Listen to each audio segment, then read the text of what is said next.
Hello, everybody. Sam Tom here. Today we are talking about. Hold on, let's get rid of. There we go. We are talking about Final Destination, the original Final Destination, not to be confused with the Final Destination, right? That's what the fifth one is called, right? I don't know. They're down there somewhere. But we're talking about the original one. Forget what year this came out. Hold on. Okay, I was thinking somewhere between 99 and 2001, and it was 2000. Right there in the middle. I have seen all of these before. Big fan of this series, or at least I was, up through high school and college. And I mean, like, it's got a holographic cover. How many movies have you seen that have done that? That's dope. The fourth one also has like a, look at that, nifty stuff. The third one, like I don't remember how this works, but like it's like a choose your own adventure almost. Not exactly, but like you can choose. I gotta check that out. I don't think I've ever tried that. I just watched it normally. I think the last time I rewatched these was when the fifth one came out, which was when? I don't know. I think I was in college. But yeah, not great names. We got Final Destination, Final Destination 2, Final Destination 3, then The Final Destination. Not great. And then Final Destination 5. Which I feel like because this one was almost the final one, sometimes I misremember this one as The Final Destination. I don't know if that's just me or not. Anyway, we're not talking about those ones, although we will a little bit. We're talking about the main one. And I gotta tell you, I'm a fan of these movies, but I don't watch them that often. They're not a huge part. Watching the movies is not a huge part of my everyday life. But the stuff that I've seen in these movies certainly is a part of my day-to-day life and continues to be and probably will forever. We're going to get into a couple of them in this one. I got like a page and a half of notes, which I did not expect. But like, it doesn't happen in the first one. I don't know what sequel it's in. But man, any kind of like flatbed truck or pickup truck that's got a bunch of stuff stacked on top of it driving down the road, I think of these movies, and I'm like, that stuff's all going to fall, and I'm going to die if I'm too close to it, so I keep my distance. And, you know, I've never seen it happen, but I've also never died from it, so you tell me what that means. But we're in the first movie. The beginning of this, it's a little try hard. A little too on the nose. So we get this bit about the suitcase tag, right? And the kid, Alex, there's an old tag on the suitcase, and he wants to leave that old tag on there, even though he doesn't need it anymore. And for some reason, he thinks it's a good luck charm. And, like, he doesn't really have a reason to think that. He's just like, well, I didn't rip it before, and I didn't die, so let's leave it for good luck. And it's just like, there's no reason that, like, because I didn't rip it, then this happened, and then that's why. It's just like, there was a thing that I did or didn't do, and I also didn't die. And it's like, not only is there no causation there, there's not even a correlation there. Like, you also, I don't know, might have worn a certain pair of socks and didn't die. Does that mean you only wear that pair? It's very strange, very odd, and it's only in there because then she rips it, and there's like this slow-mo shot where she rips it, and it's like, oh no, bad things are going to happen. But like, you absolutely do not need that in there. It's very strange. Then we get the father. I wrote, casually explaining the setting, and then I went back and wrote down the line. This is the line that the father says to his son the night before he goes on the trip. So, 17, on the loose, senior trip with your friends in Paris, 10 days in the springtime. Live it up, Alex. You've got your whole life ahead of you. So not only is it super on the nose with live it up, you've got your whole life ahead of you, but it's just like, he's just telling him things that Alex already knows. So, you're going to Paris with all your friends. Yeah, I know. You're going to be there for 10 days. Yeah, I know. It's currently the spring over there. I know. What do you do? It's so awkward. It's so forced. And you could have easily given us that same information by having Alex bring the permission slip, right? And have the scene be like, hey, Mom, Dad, the seniors are going on this trip to Paris. It's going to be 10 days in the spring. All the seniors are going. My friends are all going to be there. Can I go too? Way more natural, way less forced. And then you just, skip however many weeks or months later. And then they're going on the trip. It's so weird how they set it up. Oh, okay. Then I just wrote student trips. When I was younger and I was watching these movies for the first time, it seemed unrealistic to me that there would be a school trip, A, on a plane, and B, internationally. Now, I ended up taking a school trip to Canada, and I live in the United States, so I guess technically I've done an international trip, but that was on a bus. So not quite the same. And I think this is yet another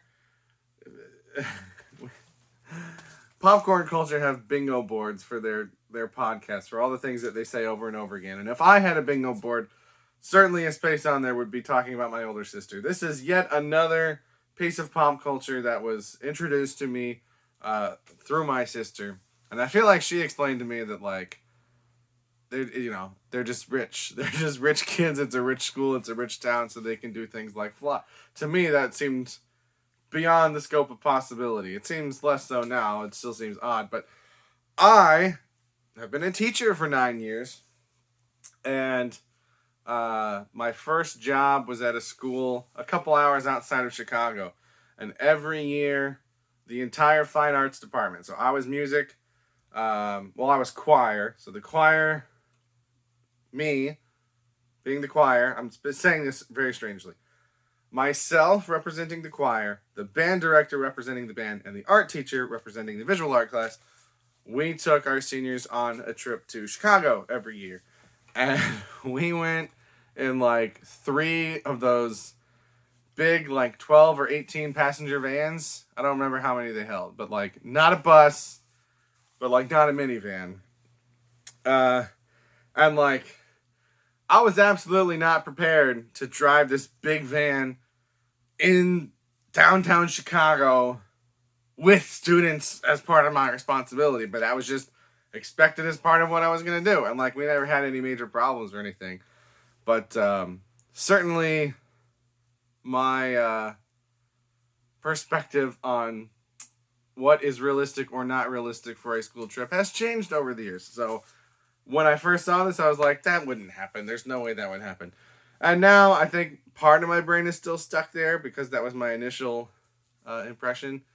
But I'm like, oh yeah, I guess that probably is a thing that could probably happen. That was a really long tangent that didn't really go anywhere. Oh, we get this close up on the word terminal. On the flight board. I don't know anything about airports, guys. I have been on a plane 3 times in my life. 3 planes and 1 hot air balloon. I am very afraid of heights. The hot air balloon ride was probably the scariest experience of my life. Not only because I'm afraid of heights, but also because we hit a tree and I nearly fell out because you're not held in by anything.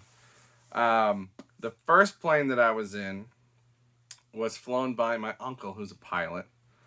And it was just a 3-seater plane. And it was him and me and my brother. And he just took us up in this little plane and flew us around our local town. And it was really cool to see it from above. And it was scary, but I think because it was so small and I trusted him, it wasn't too bad. And then my family goes down to Florida a lot. And I usually don't go with them because I don't like flying. But there was one year that they had Christmas down in Florida, so I kind of had to go. So took a plane down to Florida and back. And I believe both times I was with my brother. I know for sure I was on the way down. Pretty sure I also was on the way back. And I certainly would not have made it through the airport without his help because I had no idea what was going on. The first plane that we were in, like, we just went to the place, the hangar, I guess.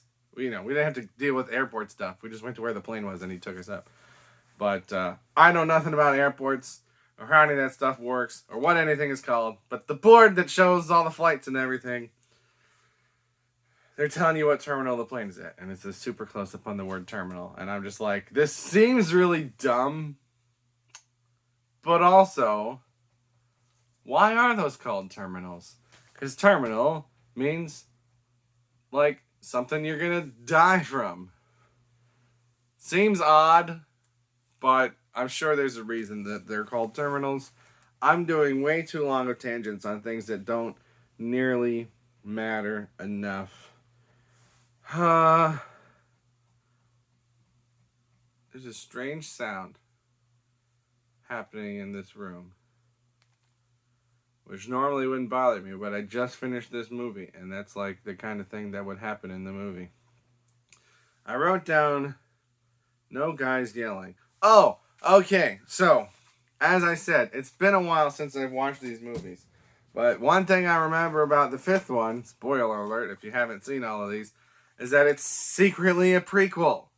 And this one ends at the start of the first one, and the characters and the actors from the first one are back, and they're screaming and yelling and making a commotion. And like, if you are familiar with the franchise, I don't remember if it shows it here at the end of the fifth one, but you know that those characters are about to die on that plane crash. So I knew that in the fifth one, those characters are yelling and screaming and making a commotion. And that did not happen, and the plane crash starts, and people are dying. And I was just like, was that a retcon? And I just, like, forgot that was a retcon. But no, it was all a dream. It was all a vision that was in Alex's head. And so then I got upset, because you guys know that I hate it when there are dream sequences. But it turns out that that's the whole point of the movie. So I'm good with this one. I was confused in the moment. I rushed to anger a little bit. But it's cool. It fits. It's necessary. It has a purpose. Other than a cheap jump scare. So, my next note is just Shrek. Because one of the FBI agents is named Shrek. It's spelled differently. But that's okay. Survivor's guilt to the max. So they get off the plane. They're not allowed back on. They're watching the plane take off. Boom, it explodes. And it's just like, there's so many levels to this survivor's guilt, right? Because it's like, even if you didn't know anyone on that plane, you're going to feel some survivor's guilt because you got off of that plane and you're alive and they're dead. Then you add the fact that you do know people on that plane, right? So that's another level right there. But then you add the fact that for the students, it's their friends and classmates. And for the teacher, it's her students and her friends, her fellow teachers, right? So then you got this other level.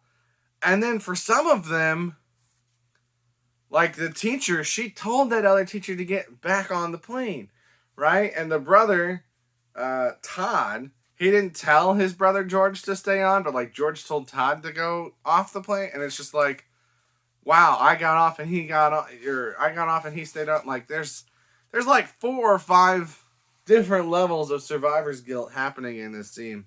It's pretty intense. Then we get this very strange interaction between, let's see, I wrote down their names. Carter, who's like the bad boy. No one tells me what to do. And he tells Alex, the main guy, I'm never going to die. I don't think anyone in real life has ever said that. Not any real people. Like, maybe people that are delusional. But, like, that's an odd line. And it's forced in there because of what the movie is. It's weird. It doesn't fit. And then we have the teacher, Miss Luton.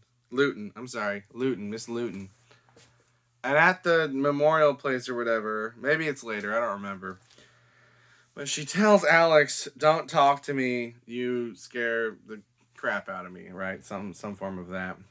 And it's just like, as a teacher, I'm upset with her. Because, like, your students are going through stuff too. And, like, part of your job is to be there for them. That's why teaching is so much more than what people think it is.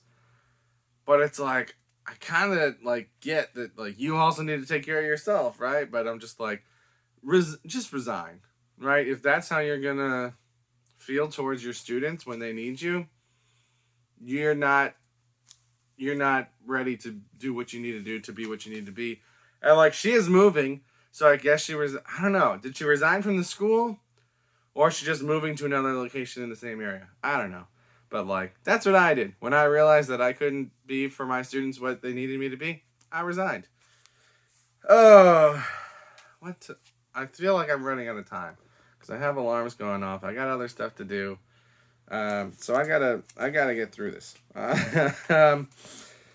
You got way too much stuff about planes, bro. So Alex is in his room. He's trying to figure out what's going on, but he's got all these planes, books and manuals, and just all this kind of plane stuff around, which I'm sure he didn't have before, right? Because it didn't seem like he was into planes before. And it's like, the FBI is suspecting you, guy, right? And if you have all this stuff laying around, that just makes it look like you're trying to figure out how to sabotage a plane. Not a good look. This movie, I think, is very, very good at building suspense.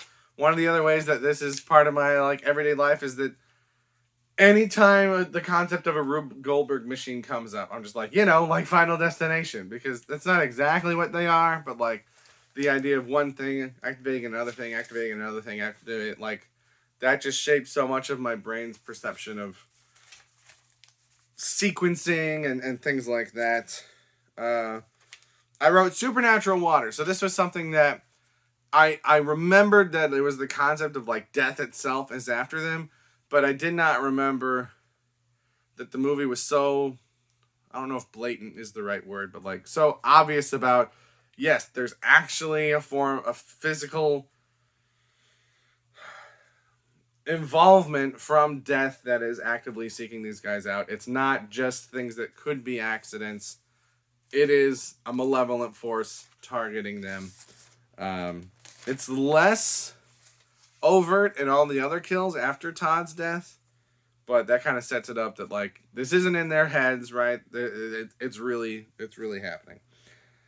We get a quick little mirror thing. I've talked about mirrors in other videos. Then we get this weird thing with Claire, and she says that she got off because she felt what Alex saw. And she believed it. And so I just wrote, are they special or are they just paying attention? Because it's never really explained why Alex got this vision. Is he unique in his ability? Or is this the kind of stuff that we all see every day and then we just dismiss because we assume that it's not going to, right? I feel like that's not it, because then a lot more people would notice coincidences between things that they saw and things that happened. Things that happened. But then, like, later on, Claire sees, like, the reflection of the bus or whatever. So it's like, so she's got it too, I guess. How likely is it that both of them had it? It's one of those things that, like, it doesn't need to be explained for the story. But when you're trying to think about it and analyze it, it's just like, okay, but why did he know? Why was he able to see this stuff if it's not something that everyone can do? All right, because everyone can look at, I can look at this shelf and be like, we hung that up ourselves, and that's a shelf that I built myself, and it's probably not very structurally sound, and the couch is right under it, and I can certainly foresee a situation where something breaks and all those heavy VHS tapes fall on top of me, and I could probably get very injured, right? Like, I can see that stuff happening, but I don't, is that, like, I haven't acted on that in multiple years and nothing's happened, whereas this thing, he saw it and then it happened right away. I don't know. I'm confused about how it works. Then we get the reveal that, I wrote Tony Todd? Because I was like, was he in these movies? And yes, he's in some of these movies, but like, he's not death. He's just a mortician. Apparently. Maybe I have to revisit the sequels to be sure of that. But in this movie, he appears to be just a mortician. Dying in the same order. I remember that being a big part of it. And, like, that's how they figure out who's next and what to do and who to focus on and blah, blah, blah. Very interesting wrinkle to add in, I think, to make this more interesting, to up the stakes, to help build the suspense when we think that it's him. And then, oh, no, because I never switched seats like I did in the dream, so I'm not actually next. Claire's next. I really liked that. Working out. Oh, Mrs. Luton, right before she dies. She's on the phone, right? And she's like, I just can't stay here anymore. Everything, blah, blah, blah, blah, blah. And she says, Even looking out my front yard makes me feel nothing but fear. And then she looks out in her front yard and sees Alex. And I'm just like, if you really felt nothing but fear looking out your front yard, guess what you wouldn't do? Look out your front yard. That was, again, it's just one of these forced lines of dialogue that are unnatural. The movie doesn't need those. Okay, we get it. We get the concept that she doesn't like living there anymore because it raises bad memories. We don't need to have this weird, awkward, forced line that completely contradicts what she's doing at the moment.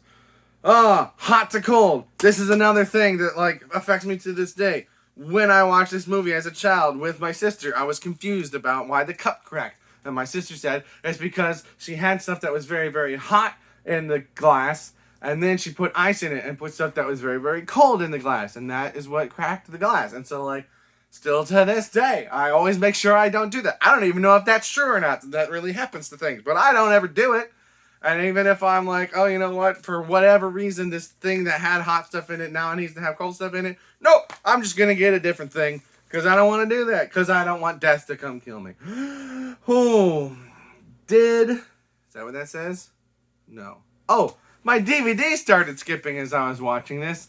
And like, you know, that's a thing that happens. DVDs aren't perfect. I still like physical media over digital media myself. That's a whole different thing. But like, when that's what's going on in the movie is like, lights are flickering and things are wigging out and the stove isn't working right. And I'm watching this and my DVD starts skipping and I was like, oh my gosh, is this happening to me? I cleaned it off and put it back in. It was fine.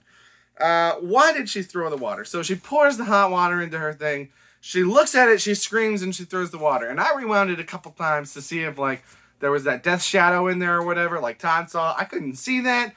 And then it, like, zoomed in on the logo on the cup, which was for their school, which was, like, Mount Abraham. And it's like Abraham was assassinated, and they were at JFK Airport, and JFK was assassinated, and there's a Robert Kennedy reference in there. So, like, I don't think it's like that she saw the face on the mug and got scared. I think it was just, like, a reference to people dying. I don't know why she threw out the water. She, like, talks to herself. She's like, it's just a mug. And I'm like, but you were holding them. Like, why so I don't understand exactly why she threw the water.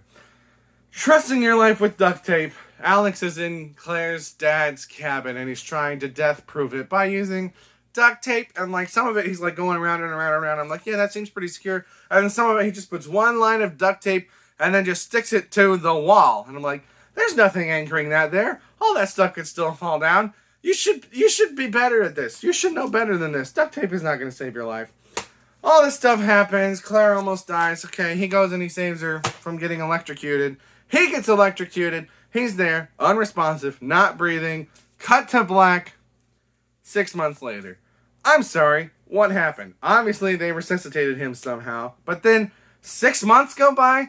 During that 6 months, at what point do they stop being afraid? Because when we cut to 6 months later, they've got back on a plane, they've gone to Paris, and they're just chilling in this cafe, and they're like, oh my gosh, guys, it's all over. I'm like, why do you think it's over? Right? They're like, it skipped all of us, so now it's over. But I'm like, that's what happened on the plane. And then it came back around for you again.